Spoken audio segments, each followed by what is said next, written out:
The Canaanite people predate the arrival of Israelites by roughly 2 millennia. The Proto-Canaanites arose around 3500 BC as a Mesopotamian-based country, and settled in sites such as Ebla, from which we derive the Ebla archive, and other places west of the Euphrates. Canaan is a region in the ancient Near East during the late 2nd millennium BC situated in the southern Levant. The setting comprises regions of Phoenicia, Philistia, and parts which would later be known as Israel.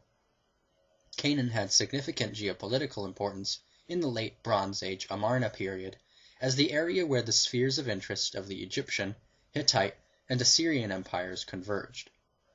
Knowledge of Canaan from archaeological sources is almost exclusively from artifacts dated to the period in which the region existed under the hegemony of the New Kingdom of Egypt.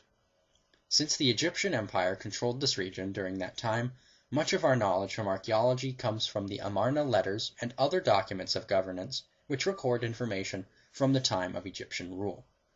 Much of the primary source knowledge of Canaan stems from excavations in areas such as Tel Hazor, Tel Megiddo, and Gezer.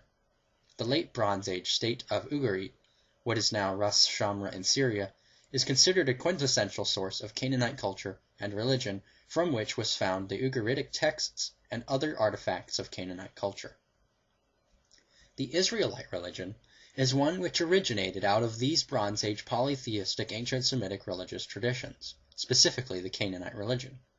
It exhibits a syncretization with elements from Babylonian religion as well as some Egyptian influences. The religion began as a henotheistic offshoot of the Canaanite worship of El, along with his secondary epithet, Yahweh, which refers to El Yahweh Sabaoth, often translated as Lord of Hosts, which likely means El who creates the armies. El, who was the supreme god of the Mesopotamian Semites, later became the chief god of the Hebrew Bible. In Canaan he was known to be the father and the ruler of the divines, as well as the creator. The god of the Jews evolved gradually from the Canaanite El, who was the high god of the pantheon, to the Israelite El, who is likewise the chief god of the Hebrews.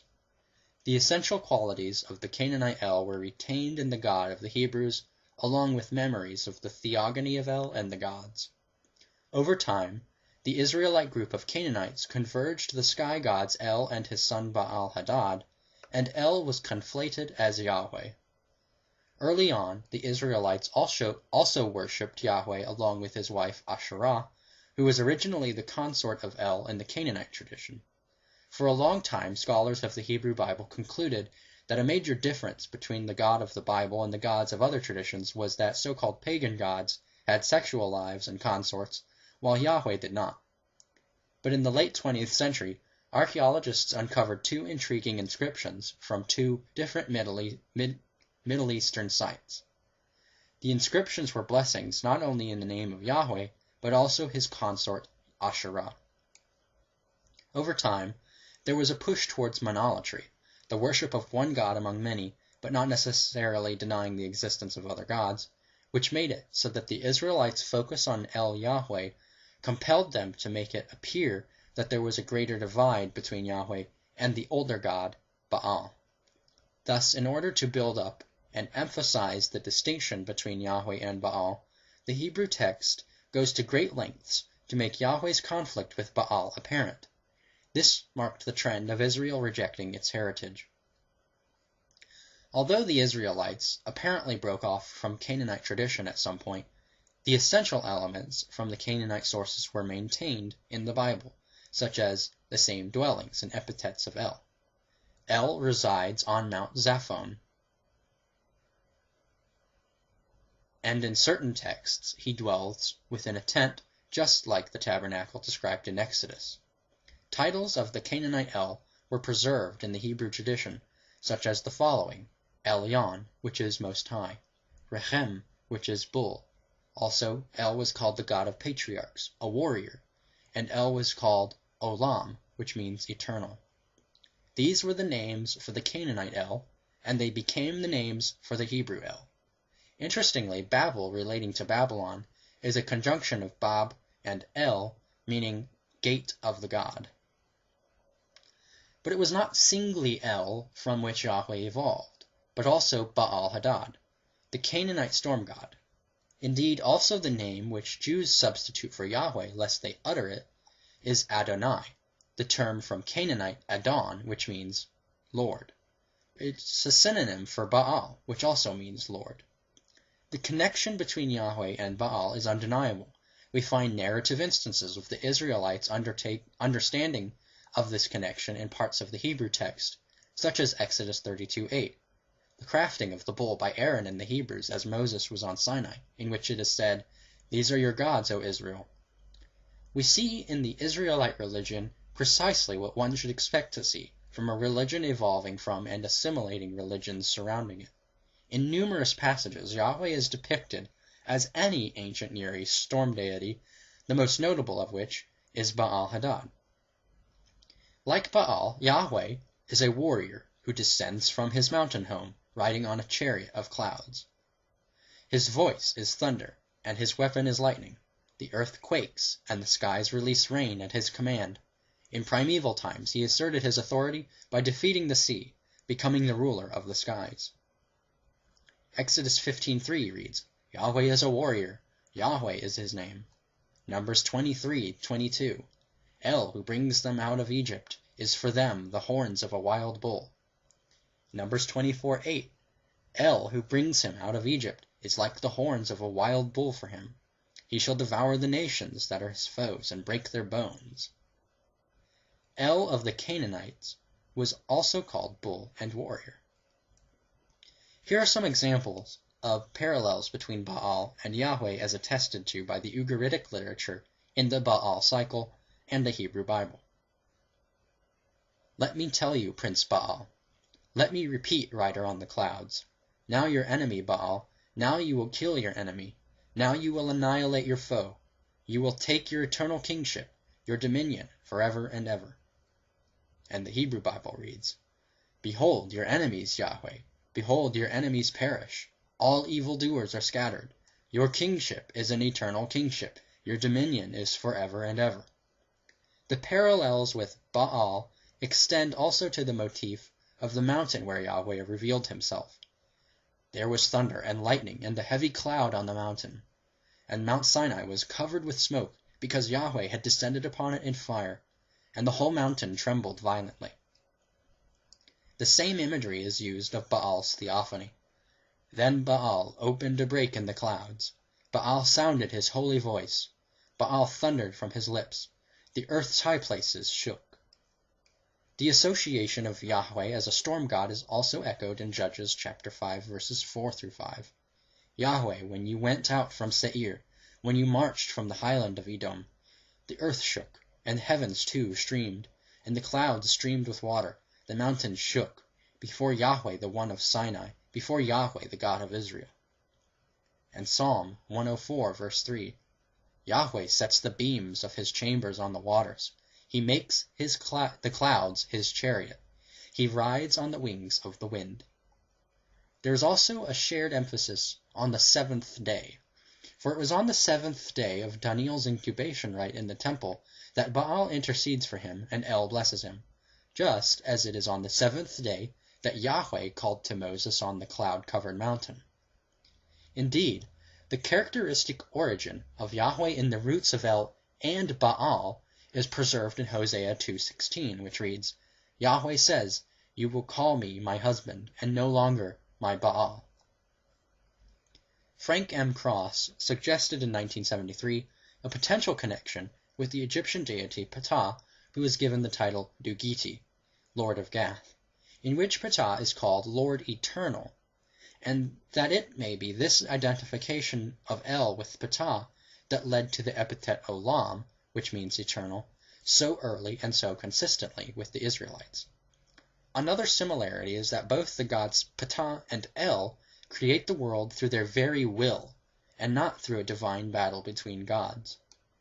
The Jews also seem to be oddly concerned with circumcision, which serves as another connection to Egyptian culture.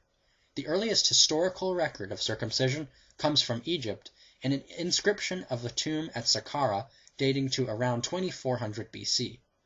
While circumcision might have been done for hygienic reasons, It was for the Egyptians part of their obsession with purity and was associated with spiritual and intellectual development.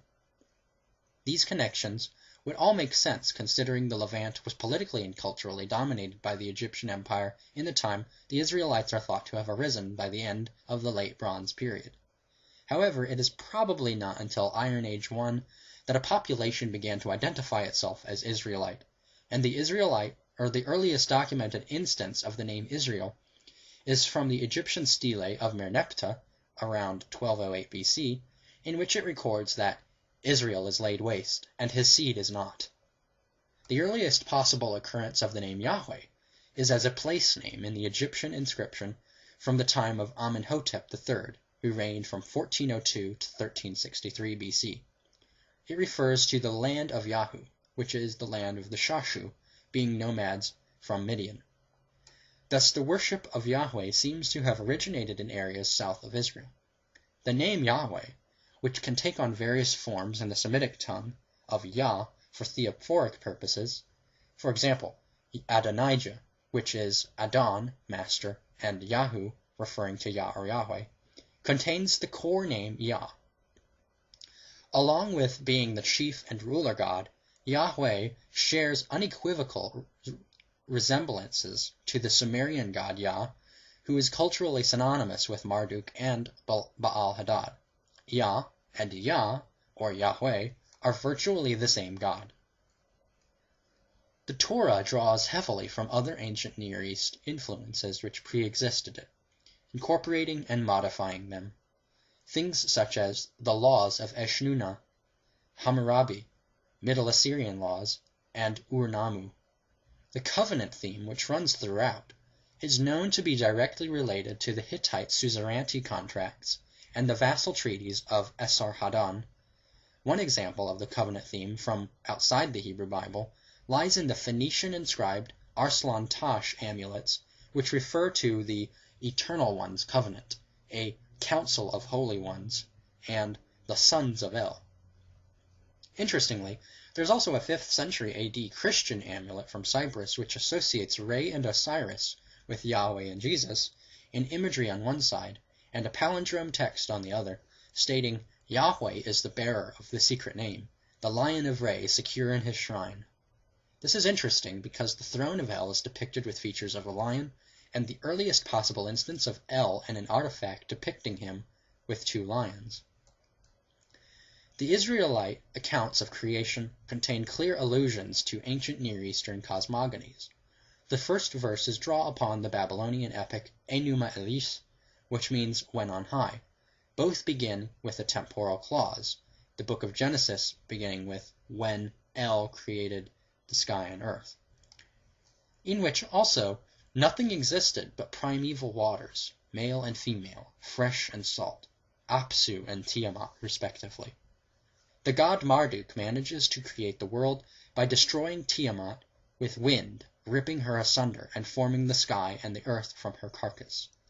Genesis applies the same styles and motifs of its ancient Near Eastern setting, only demythologized, that lacks any theogony of the gods which the texts discuss.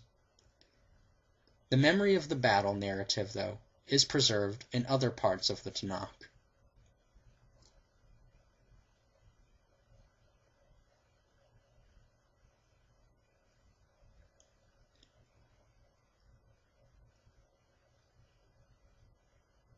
There are still significant differences, however, between typical ancient Near East religious traditions and the Hebrew Bible, the most remarkable feature being the suppression of mythology in the Hebrew tradition. There is no biography or theogony of Yahweh. While the Bible is not mythology, it does indeed contain myths and legends. The polemical inversion of the Hebrew narrative, as opposed to other myths, is apparent in the emphasis on human importance and dignity created in divine image, which is lacking in the narratives of their ancient Near East neighbors, where humans tend to be menials. Human affairs are the theme of importance in the biblical account, and thus the absence of mythologized stories of gods is substituted with mythologized stories of humans. In that sense, the often suggested question, is the Bible trustworthy in depicting historical events, is a wrong question. to which the answer would be no. A better question would be, is the Bible trustworthy in depicting historical opinions?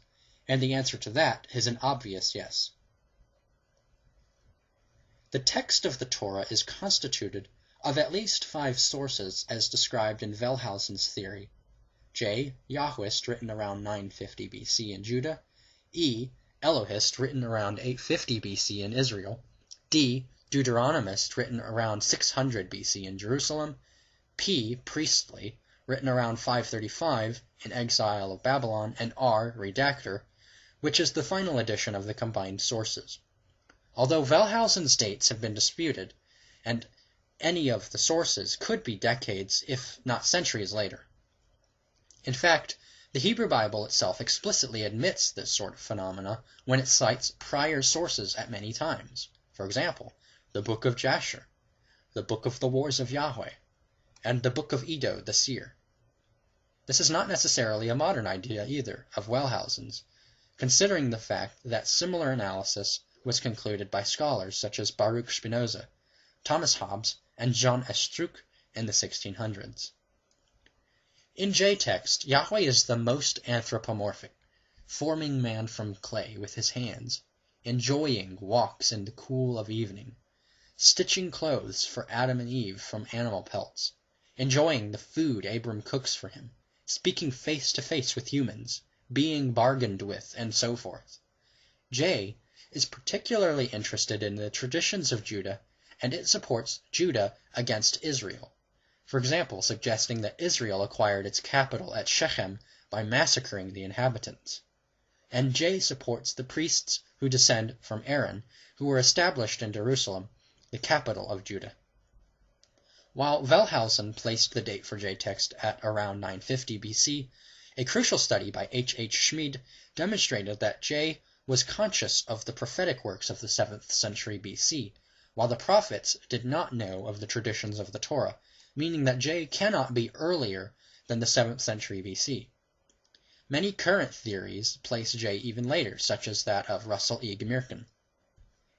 E-text is characterized by its virtually exclusive use of the plural term Elohim for the deity, along with its use of the phrase fear of God. It holds a rather abstract view of the deity, and strangely uses Horeb instead of Sinai for the mountain where Moses received the laws. E-text, favoring Israel, represents traditions from the northern kingdom of Israel, and exhibits a fascination with its heroes such as Joseph and Joshua, speaking negatively of Aaron, for example, claiming that he led the Israelites to worship the golden calf. Before the redactor edited it, E-text told the story of Abraham and Isaac, in which Abraham is not stopped, and Isaac never appears again, suggesting rather that Isaac was sacrificed. And the early tradition, recorded in the Midrash, still preserves the version of the tale in which Isaac was killed. While the J-text depicts the anthropomorphic God that is involved with humans on earth, the Elohist source frequently involves angels, for example, telling of a ladder of angels that leads up to El, whereas in J, this is simply a dream in which God is above the location. E-text also goes to excessive lengths to depict the Egyptians negatively, and it depicts Moses as threatening Pharaoh and bringing the plagues himself. The priestly source, P-text, is unique among the other sources, and is characterized by significant contradictions with them. In P-text, Aaron and the priesthood have an exalted status, and there is no sacrifice ordained by God at Sinai. Ritual laws and origins of shrines are stressed, as is the role of priests. Unique to P is the assertion that only descendants of Aaron were allowed to officiate in the inner sanctum. P's God is majestic and transcendent, and according to P, all things occur because of his power. Also unique to P is that the deity reveals himself in stages, first as Elohim, then as El Shaddai to Abram, and then as Yahweh only to Moses and those following him. In Exodus 6:3, Yahweh reveals his name to Moses, saying that no one had yet known this name, and Abraham, Isaac, and Jacob only knew him as El Shaddai. But according to J-text, in Genesis 15, Abraham clearly knows the name of Yahweh, and Yahweh himself says, "I am Yahweh." P is significantly concerned with holiness, meaning ritual purity, and Israel is posited as a priestly kingdom and holy nation, with elaborate rules that are aimed at preserving this purity. Most scholars agree that P source was written either during or after the exilic period around 530 BC. The Deuteronomist source, although found mostly in Deuteronomy through 2 Kings, underlies much of the Hebrew Bible. The Deuteronomistic history originated independently of the books Genesis, Exodus, Numbers, and the history found in the Book of the Chronicles. Scholars trace all or most of it to the 6th century BC. It tells of a story in which a book of the law was supposedly found during the reign of King Josiah, and which caused the king to embark on a series of religious changes. And it has been suggested that this source was manufactured in order to validate his program of religious change. Deuteronomist theology is conceived in the form of the suzerainty or covenant between Israel and Yahweh, who elected them and requires them to live according to his law. Under this treaty, Yahweh has granted a conditional promise to the Israelites of the land of Canaan. The interpretation asserted in D text explains Israel's successes as the result of obedience and its failures as the result of disobedience. Contrary to the other three texts, in which independent shrines or priesthoods are represented as legitimate, D text insists on a centralized worship around the temple in Jerusalem. Lastly, D text asserts all Israelites as brothers and sisters, and each will answer to God for his treatment of his neighbor. These four texts were combined at 2 points in time by editors or redactors, who appear to have kept as much as possible from the source documents, firstly by combining J and E to form JE. The redactor of JE is thought to have added very little, only a few phrases in the attempt to remove serious contradictions and maintain the flow of the story between the texts. The main exception to this is in the story of Abraham sacrificing Isaac, where the redactor added an angel stopping Abraham and replacing the boy with a ram. During the Babylonian exile, JE was unified with P and E by a different redactor, which many theorize to be Ezra during the time of Cyrus the Great. And that, as we have it, is the combined sources of the Hebrew Bible.